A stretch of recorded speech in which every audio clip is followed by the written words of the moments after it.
स्वागत है आप सभी का आपके अपने चैनल लक्ष्य तक पर सीटेट स्पेशल क्लास में। आज की हमारी क्लास होने वाली सीडीपी पेडागोजी की, और यह क्लास पेपर 1 और पेपर 2 दोनों के लिए उपयोगी होने वाले। तो चलिए क्लास को शुरू कर देते हैं। आज की क्लास के सारे प्रश्न जो हैं एकदम नए हैं। कुछ प्रश्न सरल हैं, कुछ प्रश्न टफ हैं और कुछ मीडियम में हैं। तो पूरी क्लास को ध्यान से देखिएगा, उसके बाद कमेंट करके ज़रूर बताइएगा कि क्लास कैसी लगी। तो चलिए, इस प्रकार के आज बहुत सारे प्रश्नों की चर्चा यहाँ पर की जाएगी जो कि आपकी परीक्षा के लिए इम्पोर्टेंट होने वाले हैं। चलिए बात करेंगे पहले प्रश्न की। तो कह रहा है कि बाल विकास का अध्ययन मुख्य रूप से किस पर केंद्रित होता है। ए ऑप्शन कह रहा है कि केवल शारीरिक विकास, बी ऑप्शन केवल मानसिक विकास, सी ऑप्शन जन्म से किशोरावस्था तक का समग्र विकास, और डी ऑप्शन केवल विद्यालयी शिक्षा। तो चलिए प्रश्न संख्या 1 का उत्तर बताइए। आपको मैंने बताया था कि जहां पर भी सीडीपी के अंतर्गत ही नहीं और किसी भी विषय के अंतर्गत अगर आपको केवल वाला ऑप्शन मिल जाए तो वहां पर सभी ऑप्शन निगेटिव लगभग हो जाते हैं। तो देखिए यहाँ पर कह रहा है कि केवल शारीरिक विकास, तो यहाँ पर सिर्फ शारीरिक की बात करा नहीं होगा, सिर्फ मानसिक नहीं होगा, और केवल विद्यालय की बात करा यह भी नहीं होने वाला है। ठीक है। बाल विकास का जो अध्ययन का मुख्य रूप होता है किस पर केंद्रित होगा, वह होगा क्या, जन्म से किशोरावस्था तक का समग्र विकास। यानी कि तीसरा ऑप्शन हमारा सही हो जाएगा। चलिए नोट करिए और आगे बढ़ते हैं, देखते हैं क्या कर रहा है हमारा अगला प्रश्न। तो प्रश्न में कहा जा रहा है विकास और वृद्धि में मुख्य अंतर क्या है। तो आपको भी पता होना चाहिए कि विकास और वृद्धि में क्या अंतर होता है। ठीक है। तो चलिए बताइए। ए ऑप्शन कह रहा है कि दोनों समान है, बी ऑप्शन कह रहा है कि वृद्धि मात्रात्मक है और विकास गुणात्मक है, सी ऑप्शन कह रहा है कि विकास मात्रात्मक है, वृद्धि गुणात्मक है, और डी ऑप्शन दोनों गुणात्मक है। चलिए देखिए, दोनों गुणात्मक होंगे नहीं और दोनों समान होते नहीं हैं, आपको भी पता होना चाहिए। ठीक है। तो चलिए आपको एक बात और पता होना चाहिए, वृद्धि जो है एक समय तक होती है, बाकी विकास जीवन पर्यंत तक विकास चलता है। ये आप नोट कर लीजिए। ठीक। यहाँ पर ऑप्शन की बात किया जाए तो हमारा पहला और आखिरी ऑप्शन कट जाएगा। अब आपको बी और सी में से उत्तर चुनना है कि तो कौन सा उत्तर सही होगा, ये आप कमेंट करिए। चलिए जल्दी से कमेंट करिए। तो बिल्कुल देखिए, अगर बात करें वृद्धि जो होती है वह मात्रात्मक होती है और विकास जो होता है वह गुणात्मक होता है। थोड़ा सा चेंज करके आपके सामने रखा गया था ऑप्शन। यहाँ पर इस प्रश्न का जो उत्तर होगा हमारा बी ऑप्शन सही हो जाएगा। ठीक। चलिए आगे बढ़ें। बिल्कुल चलिए आगे बढ़ते हैं और देखते हैं क्या कह रहा है हमारा अगला प्रश्न। प्रश्न में कहा जा रहा है कि पियाजे के अनुसार संज्ञानात्मक विकास का पहला चरण कौन सा है। बहुत ही इंपॉर्टेंट। हमने जीन पियाजे के सभी चरणों को आपको बता दिया था, तो चलिए बता दीजिए कि जीन पियाजे के पहले चरण को क्या नाम दिया गया था। चले, ए ऑप्शन कह रहा है कि पूर्व संक्रियात्मक अवस्था, बी ऑप्शन कह रहा है कि संवेदी प्रेरक अवस्था, सी ऑप्शन कह रहा है कि ठोस संक्रियात्मक अवस्था, और डी ऑप्शन कह रहा है कि औपचारिक संक्रियात्मक अवस्था। अगर आपने जीन पियाजे को अभी तक नहीं पढ़ा तो टेंशन मत लीजिए, आप हमारे चैनल के प्लेलिस्ट पर जाइए। वहाँ पर सीटेट फ्री प्रैक्टिस बैच के नाम से एक प्लेलिस्ट बनी है, वहाँ पर देखिए हमने जीन पियाजे के मैराथन क्लास को 2 प्रोवाइड कर दिया, और वाइगोत्स्की की 2 क्लास और कोहलबर्ग की भी 2 क्लासें, 3 क्लासेज आ चुके हैं। तो इनको एक बार जरूर देख लीजिए। ठीक। चलिए हम विस्तार से आपको इनके चारों चरणों को बताने चल रहे हैं, ध्यान से सुनिएगा। अगर आपको याद ना हो तो नोट कर लीजिएगा कहीं पर भी। ठीक है। अगर बात करें इनकी पहली जो अवस्था थी वो थी संवेदी प्रेरक अवस्था। जीन पियाजे की पहली अवस्था थी संवेदी प्रेरक अवस्था, जिसकी उम्र थी जन्म से 2 वर्ष तक। ठीक। और दूसरी जो अवस्था होगी वो होगी पूर्व संक्रियात्मक अवस्था, जिसकी उम्र थी 2 से 7 वर्ष तक, ये जानते रहिएगा। और तीसरी अवस्था थी जो हमारी ठोस संक्रियात्मक अवस्था या मूर्त संक्रियात्मक अवस्था कहा जाता है। यहाँ पर इसकी उम्र मानी जाती है 7 से 11 वर्ष। और आखिरी जो था हमारा अवस्था वो था औपचारिक संक्रियात्मक अवस्था, इसकी उम्र जो है 15 वर्ष से ऊपर मानी जाती है। ठीक है। चलिए 7 से 15, 7 से 11, ठीक। चलिए ठीक। तो चलिए यहाँ पर थोड़ा सा कन्फ्यूजन है, यहाँ पर उसे तो 15 के ऊपर ही माना जाता होगा, इसे एक बार चेक कर लीजिए। लेकिन यहाँ पर पहली अवस्था कौन सी थी, हमने आपको बताया कि पहली अवस्था संवेदी प्रेरक अवस्था थी, पूर्व पूर्व संक्रियात्मक अवस्था जो है ये दूसरी अवस्था थी, और तीसरी ठोस संक्रियात्मक अवस्था थी, और चौथी अवस्था थी हमारी औपचारिक संक्रियात्मक अवस्था। ठीक है, तो यहाँ पर 11 वर्ष से ऊपर वाले, बिल्कुल 11 वर्ष से ऊपर वाली अवस्था होती है, नोट कर लीजिए। और प्रश्न में पूछा गया था कि पहला चरण कौन सा है, तो पहला चरण अभी मैंने जस्ट बता दिया कौन सा होगा, वह होगा संवेदी प्रेरक अवस्था। ठीक, तो यहाँ पर बी ऑप्शन आपको नोट करना है। और इस अवस्था की उम्र जो होगी 2 वर्ष होती है जन्म से। ठीक है, चलिए 7 से 11 वर्ष इसकी होती है। देखिए फिर से, जन्म से 2 वर्ष तक, और 7 से मतलब 2 से 7 वर्ष तक उसकी होती है। ठोस संक्रियात्मक की 7 से 11 वर्ष होती है, और मूर्त संक्रियात्मक की 11 वर्ष से ऊपर होती है। नोट कर लीजिए, एकदम सही है। 11 वर्ष से ऊपर की अवस्था जो होती है आखिरी अवस्था होती है। ठीक, चलिए आगे बढ़ते हैं और देखते हैं क्या कह रहा है अगला प्रश्न हमारा। अगले प्रश्न में कहा जा रहा है कि बालक में नैतिक विकास का संबंध किससे है। बहुत ही इंपॉर्टेंट प्रश्न है। वैसे तो आपको लग रहा होगा कि ये फैक्ट वाले प्रश्न है, बिल्कुल नहीं है, बहुत ही इंपॉर्टेंट है आपके लिए। चलिए बताइए, क्या शारीरिक विकास होगा, सामाजिक नियमों की समझ होगा, या भाषा विकास, या स्मृति से। चलिए जल्दी से कमेंट करिए कि बालक में नैतिक विकास का संबंध किससे है। प्रश्न संख्या 4 का उत्तर कमेंट बॉक्स में बता दीजिए। बिल्कुल, देखिए यहाँ पर क्या पूछा गया था, बालक में नैतिक विकास का संबंध जो होगा वह होगा सामाजिक नियमों की समझ से, यानी कि बी ऑप्शन हमारा सही हो जाएगा। ठीक, चलिए आगे बढ़ते हैं और देखते हैं क्या कर रहा है हमारा अगला प्रश्न। प्रश्न में कहा जा रहा है कि सीखने की प्रक्रिया सबसे अधिक प्रभावी होती है जब। कब सीखने की प्रक्रिया सबसे अधिक प्रभावी होगी ये आपको बताना है। ए ऑप्शन क्या कह रहा है कि शिक्षक बोलता रहे। अगर शिक्षक बोलता ही रहेगा तो सीखने की प्रक्रिया कभी भी प्रभावी नहीं हो सकती, क्योंकि वहाँ पर शिक्षक केंद्रित शिक्षा होने लगेगी। ठीक है, तो यह हमारा निगेटिव होता है, काट दीजिए। बी ऑप्शन कह रहा है कि बालक निष्क्रिय हो जाए। जब बालक ही निष्क्रिय हो जाएगा तो वहाँ पर सीखने की प्रक्रिया तो ऑटोमेटिक ही निष्क्रिय हो जाएगी, तो इसलिए बी ऑप्शन भी कट जाएगा। ठीक है, सी ऑप्शन कह रहा है कि बालक सक्रिय भागीदारी हो। बिल्कुल सही, यहाँ पर यही हमारा सबसे बेस्ट होगा। जब बालक सक्रिय रूप से भागीदारी लेगा और अपने इच्छा से कार्य करेगा तो वहाँ पर जो है सीखने की प्रक्रिया सबसे तेज गति से और सबसे अच्छे तरीके से होगी। ठीक है, तो यहाँ पर इस प्रश्न का उत्तर सी ऑप्शन आप लोग नोट कर लीजिए। चलिए आगे बढ़ेंगे, अगला प्रश्न देखेंगे तो कह रहा है कि वाइगोत्स्की के अनुसार सीखना किसके माध्यम से होता है। ए ऑप्शन कह रहा है कि केवल परिपक्वता, बी ऑप्शन कह रहा है कि सामाजिक अंतःक्रिया, सी ऑप्शन दंड, और डी ऑप्शन रटने से। तो चलिए कमेंट करिए और बता दीजिए कि कौन सा उत्तर हमारा सही होने वाला है। चलिए, वाइगोत्स्की के अनुसार सीखना किसके माध्यम से होता है। प्रश्न संख्या 6 का उत्तर बताइए। देखिए, किसी भी मनोवैज्ञानिक के अनुसार पूछा जाए तो दंड और रटना कभी भी नहीं होगा, और केवल परिपक्वता की बात करें तो यह भी किसी की बात नहीं हो सकती, किसी भी मनोवैज्ञानिक की बात। ठीक है, तो वाइगोत्स्की ने मुख्य रूप से कौन सा सिद्धांत दिया था, सामाजिक सांस्कृतिक विकास का सिद्धांत दिया था। ठीक है, इसलिए हमारा उत्तर जो होगा सामाजिक अंतःक्रिया होगा, यानी कि बी ऑप्शन सही हो जाएगा। वाइगोत्स्की को एक बार जरूर पढ़ लीजिए, क्योंकि आपके सिलेबस में साफ साफ लिखा है कि वाइगोत्स्की, कोहलबर्ग और जीन पियाजे।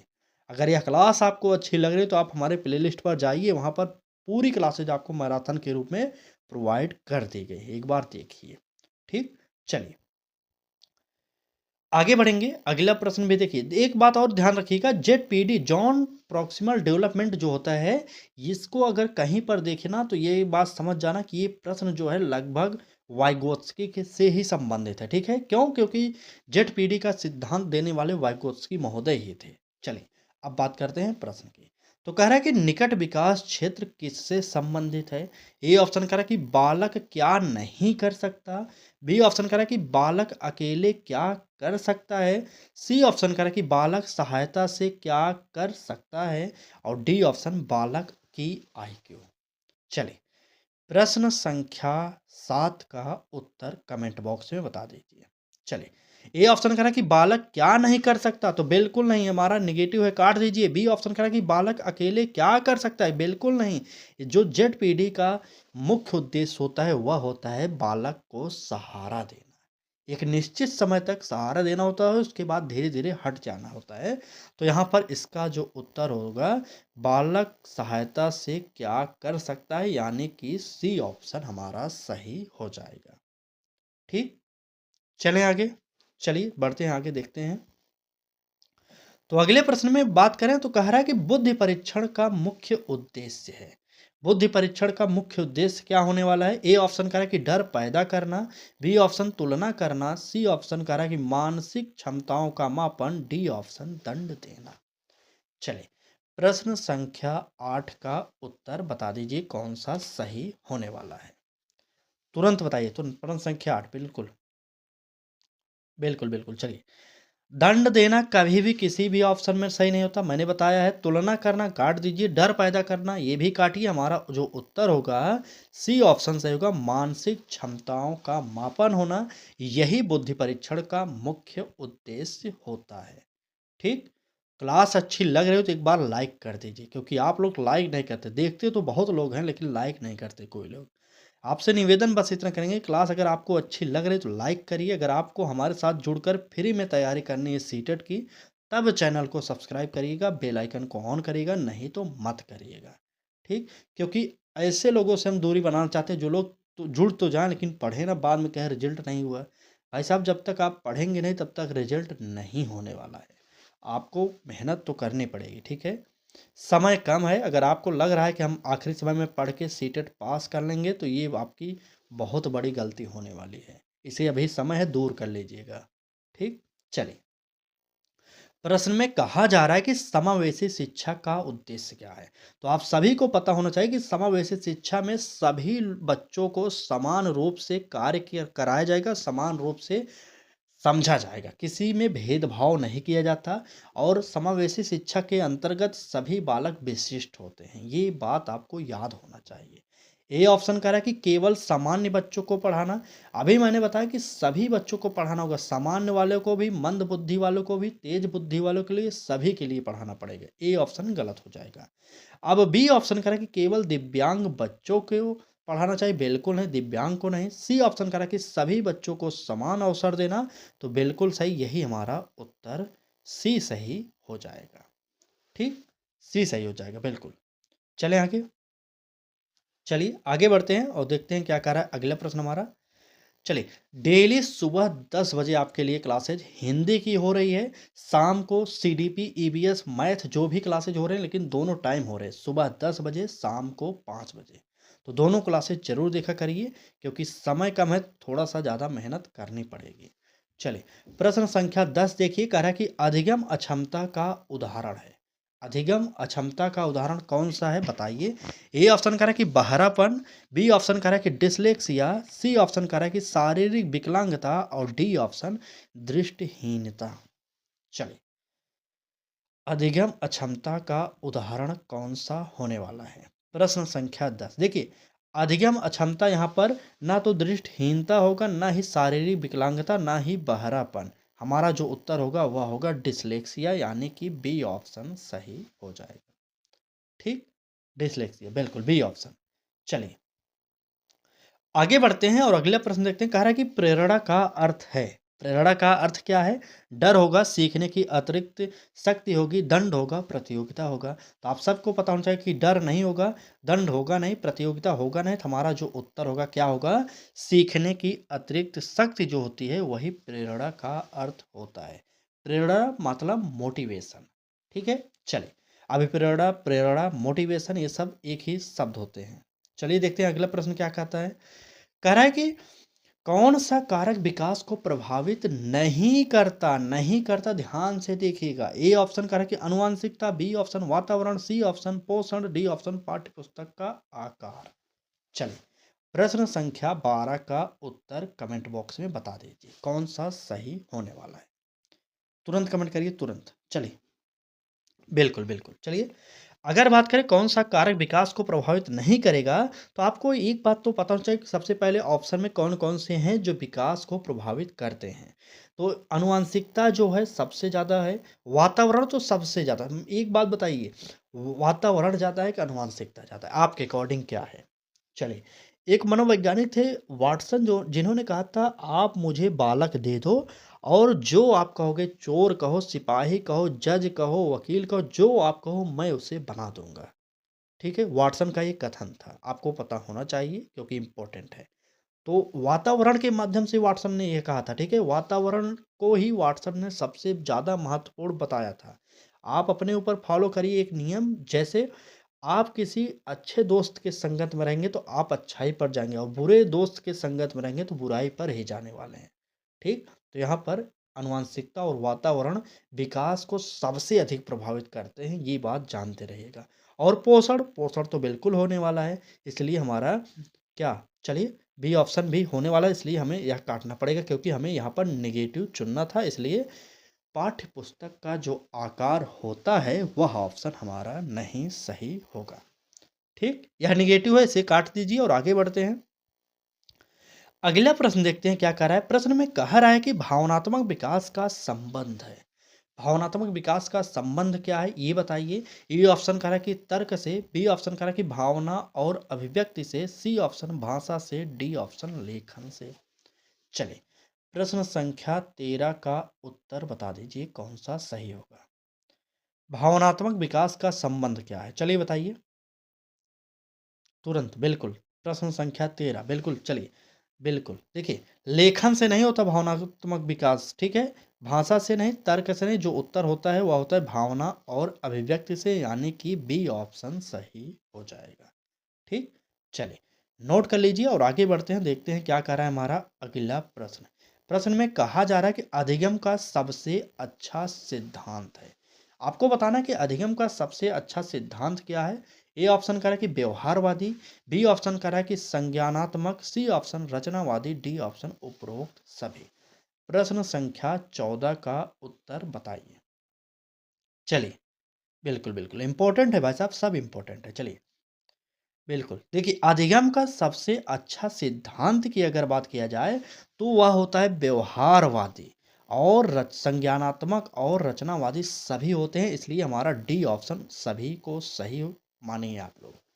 ठीक, बिल्कुल डी ऑप्शन सही। चलिए आगे बढ़ते हैं और अगला प्रश्न देखते हैं क्या कह रहा है। अगले प्रश्न में कहा जा रहा है कि रचनावादी अधिगम में शिक्षक की भूमिका होती है। कैसी होती है ये आपको बताना है। ए ऑप्शन कह रहा है कि नियंत्रक की, बी ऑप्शन कह रहा है कि ज्ञान का स्रोत, सी ऑप्शन मार्गदर्शक, डी ऑप्शन दंड देने वाला। चलिए, प्रश्न संख्या 15 का उत्तर कमेंट बॉक्स में बता दीजिए। बिल्कुल, चलिए प्रश्न संख्या 15, बिल्कुल, चलिए बिल्कुल सही। यहाँ पर शिक्षक के कार्य को मैंने बताया था, अगर यहाँ पर भूमिका पूछी जाती है तो क्या होता है, बहुत ज़्यादा मैंने बताया था, मार्गदर्शक की, सुविधादाता की, परामर्शदाता की, ये सब जो बातें हैं यह शिक्षक की भूमिका के अंतर्गत आती हैं। तो यहाँ पर डायरेक्ट उत्तर सी ऑप्शन को नोट कर लीजिएगा। ज्ञान का स्रोत मत मानिएगा, ठीक है, क्योंकि सीटेट इसे नहीं मानता। ठीक, चलिए आगे बढ़ेंगे और अगला प्रश्न देखेंगे क्या कह रहा है। कह रहा है कि बालक सबसे पहले क्या सीखता है। देखिए, भाषा कौशलों के क्रम के ऊपर यह प्रश्न आपके सामने रखा गया है। अब आपको बताना कि भाषा कौशल का पहला क्रम क्या होता है, तो वही तो सीखेगा बालक ना, बताइए फटाक से। देखिए, यहाँ पर सुनना, बोलना, पढ़ना, लिखना ये सब छोड़िए, आपको एक ट्रिक फिर से बता रहे हैं, सुबोपाली। ठीक, सुबोपाल ट्रिक को याद करिए, क्योंकि भाषा कौशलों को क्रम में इसी ट्रिक के द्वारा आप रख सकते हैं, हमेशा के लिए याद कर सकते हैं। सु से हो जाएगा सुनना, बो से होगा बोलना, प से होगा पढ़ना, ली से होगा लिखना। आपको पता हो गया है ना, सबसे पहले सुनना आता है, फिर बोलना, फिर पढ़ना, फिर लिखना। तो यहाँ पर सुनना ऑप्शन हमारा सी ऑप्शन में दिया गया है, तो इसलिए हमारा उत्तर जो होगा सी ऑप्शन सही हो जाएगा। ठीक, समझ गए ना। चलिए आगे बढ़ें। चलिए देखते हैं क्या कह रहा है अगला प्रश्न। प्रश्न में कहा जा रहा है कि निम्न में से कौन सामाजिक विकास का उदाहरण है। चलिए, सामाजिक विकास का उदाहरण कौन सा है बताना है आपको। ए ऑप्शन कह रहा है कि चलना सीखना, बी ऑप्शन मित्र बनाना, सी ऑप्शन याद करना, डी ऑप्शन पढ़ना। चलिए, प्रश्न संख्या 17 का उत्तर कमेंट बॉक्स में बता दीजिए कि सामाजिक विकास का उदाहरण कौन सा है। तो आपको पता होना चाहिए कि याद करना शब्द पहले काट दीजिए, ठीक, याद करना नेगेटिव होता है, चलना सीखने से मतलब ही नहीं होगा सामाजिक विकास का, ये आप जानते रहिएगा। ठीक है, तो आपको क्या लग रहा है, बी या डी? पढ़ना तो कभी भी नहीं होने वाला सामाजिक विकास, क्योंकि यहाँ पर समाज की बात कर रहा है, तो सामाजिक विकास का उदाहरण जो होगा वह होगा मित्र बनाना। आप 100% श्योरिटी के साथ बताइएगा, क्या इस प्रश्न को आज से पहले आपने देखा था, समझा था? कमेंट करके जरूर बताइएगा। ठीक, चलिए यहाँ पर इस प्रश्न का उत्तर आप लोग बी ऑप्शन को नोट करिए और तुरंत आगे बढ़ते हैं। चलिए देखते हैं क्या कह रहा है प्रश्न हमारा।